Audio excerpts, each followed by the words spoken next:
welcome to Kitchen TV. It's the very first episode here in Aughrim, and I'd like to welcome for our very first show. We've got Sean over here to my left-hand side, and we have James over here to the right-hand side from Michael Dwyer's Pipe Band. Very welcome, guys. Thanks very much. Thank you. Okay, so Aughrim TV, Kitchen TV, is all about doing interviews with everybody and anybody who's in the local area, and especially in relation to the Aughrim Festival, the first festival that we've had in Aughrim so far. And it's looking like it's going to be a fantastic success by all accounts so far. So I'd like to introduce Dave, that's over here. Hello. I just want to move over to Sean here. So Sean, you're very welcome again to the show. Thank Sean, you. The history of the pipe band, the first pipe band was in the 1920s, is that correct? Yeah, well, even if we went back now, Aughrim has a long history of bands. And even if we went back further afield, the first mention of a band in Aughrim, funny enough, was in a railway journal.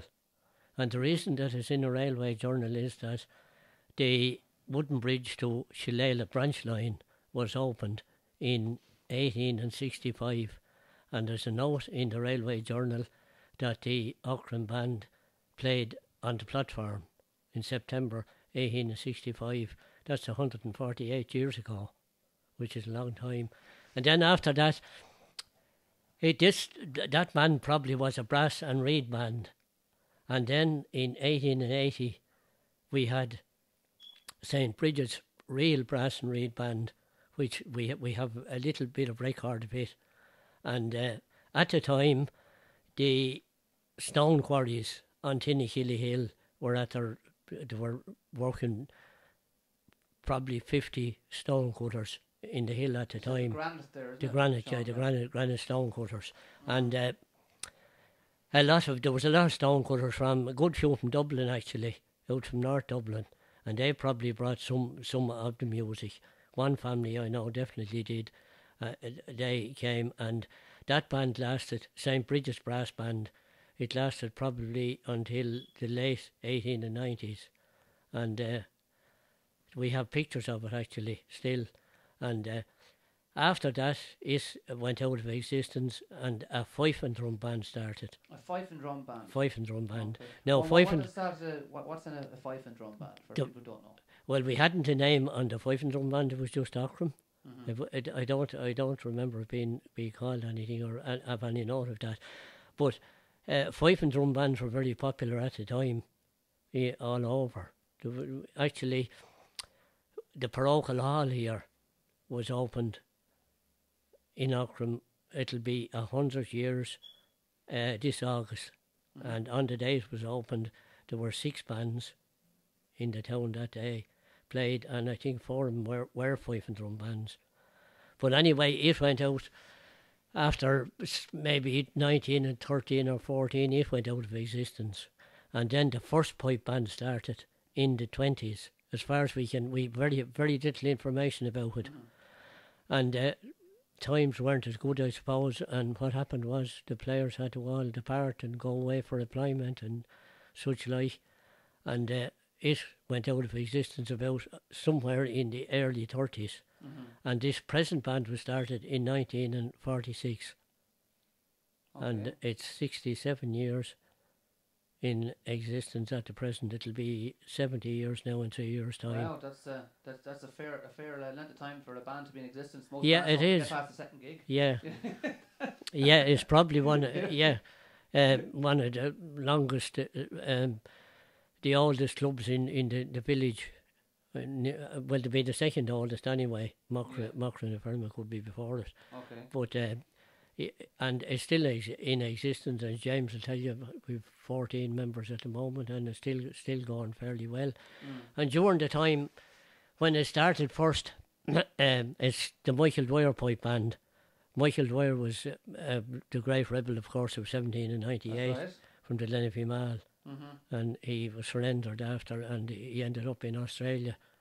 And he was sent there on a ship, was he? He was sent there, sent out to Australia. Mm.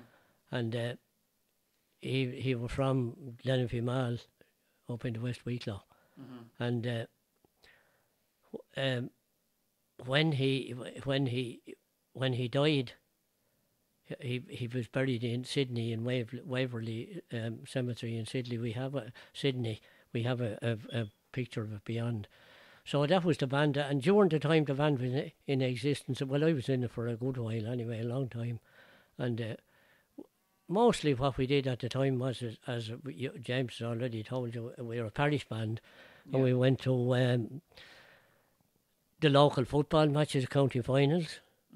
We went to them, of course, and we went to the local sports, and we went to any festival that was near. Actually, we went to Commodore Barry's Memorial in 1956 in Wexford Town. It was unveiled in the Bull Ring in Wexford, and we were at it. And we went to Dublin in 1948 for, it was the commemoration of 1798. It was a commemoration. And that was, and mostly around to all the local villages and towns around.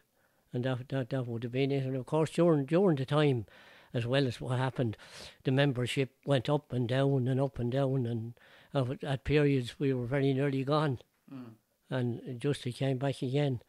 And it's luckily enough now it's going well at the moment, and hopefully it'll stay that way. Well, it's fantastic because, I mean, the pipe band, I think, are very important to local communities because they come out on special occasions, don't they? Oh, yeah, of course. Yeah, they are to bring, well, it brings a little bit of life to everything. Yeah. And definitely it is now, as St. Patrick's Day now, it's very nice to have it. We had a great parade here in Aughrim last year, a very good parade. And it was very good, and unfortunately the weather didn't look down on us too well that day, but other than that, yes, it has helped everything, there's no doubt about it. And we have our own, we were lucky now, we have our own band hall. It's over in the main street. Yeah. We purchased it in 1968, and it's been renovated now, and it's great to have it in the middle, in the main street. Fantastic. So hopefully it'll be another 70 years. Brilliant. Thanks very much. Okay. Nice to be here. James, a couple of questions for yourself. Okay. The Aughrim Band was set up in 1979, the current version that you're involved with, isn't it? No, the current band, as Sean said, 1946. It was just 1979 was when I joined. When you joined, yeah, when I joined in 1979. Okay. 1979 was to be my first outing with the band, and it actually snowed that St. Patrick's Day, and I wasn't even able to get to Aughrim. All right. The band didn't feel that day. I myself come from Rathdrum. Rathdrum. I have connections with the village in Aughrim, where my grandfather and all my people originated from Aughrim. And that's my connection and my love affair with the band in Aughrim probably stems from an inheritance from my grandfather. Great, okay. And so what you brought with you tonight is the kitchen pipes. Kitchen right? pipes, yeah. It's a small version of the bagpipes. The notes and all are identical. Do you want to show the kitchen pipes there to the audience? Just to kind of give them a look, see what they are. We won't play them just yet, but just kind of hold them out there. It's a sociable type of bagpipe where you can play them in a facility like this without blowing the ears off of people sitting around, where you can sit back and just listen. There's a lovely melodious sound off of them, something similar to a set of uilleann pipes. Okay. And that's kitchen pipes. How many is in the actual band at the moment? At the minute we have 8 pipers, 4 side drummers, a bass drum player and a drum major. Okay, could you go through the different sections of the band and explain what they do and roles that they have? Well, the drum major is the person that's out in front, and that person leads you to where you want to go, either along the street or if you're in a field at a sports day, you tell the drum major exactly how far you want to go forward and whether you want to turn left or turn right. That person guides you along the way while you're playing. The pipers, then we've 8 pipers, so each of them pipers are playing a full set of bagpipes that everyone in the street is familiar with. The bass drummer, then, he's the man that keeps the time or the tempo in the band, and he determines the pace that the tune is played at. And then the side drummers, the percussion end of the things, they accompany the pipes in playing the tune and keeping the tempo with the tunes also.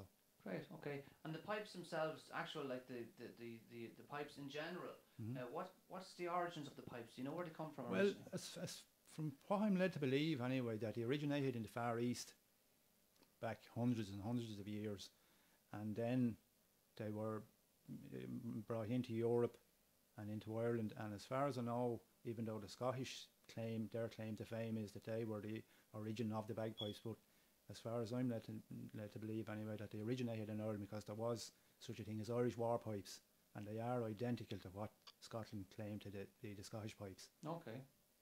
And tell us the story you told us about the uilleann pipes will be played in the house. Oh yeah, what was yeah. the reason for that? Bagpipes were used back hundreds of years ago when Ireland was having their little tiff with the British. Nice. And bagpipes were used to fire up the blood in the warriors before they went out into battle against the British.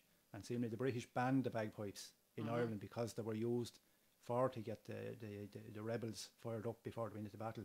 So the British banned them. And I think that's where the uilleann pipes originated then, whereby the pipes could be played in a house or in cottages or dwellings around the country at the time, and the British didn't know that they were in existence at the time, but the Irish were still able to hold on to their heritage and to their music. Thank you. Thanks for watching Kitchen TV.